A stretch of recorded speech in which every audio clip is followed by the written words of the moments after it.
Otče náš, ktorý si na nebesiach, posväť sa meno Tvoje, príď kráľovstvo Tvoje, buď vôľa Tvoja, ako v nebi, tak i na zemi.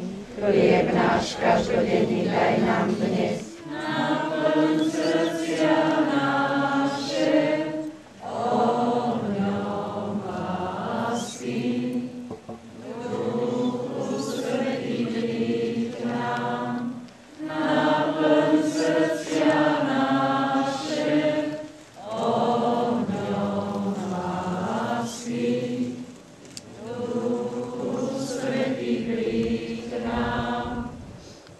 Deti moje, veľmi vás milujem a chcem vám povedať, že iba s vašou pomocou môžem zachrániť a pomôcť dušiam, ktoré sú stratené a žijú v hriechu. Deti, chcem, aby ste sa každý zamysleli nad sebou. Uvedomte si, deti, či chcete konať dobro alebo zlo. Či chcete byť s Bohom alebo so satanom. Rozhodnite sa, pretože táto doba je dobou rozhodnutia. No uvedomte si, že ste stvorení pre lásku. Ak chcete byť s Bohom, potom aj vaše skutky tomu nasvedčujú. Deti, prosím vás, dajte sa k Bohu.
Všemohúci Boh, Otec i Syn i Duch Svätý. Amen. Dobrorečme Pánovi. Bohu vďaka. Pokoj a bratská láska nech je medzi nami.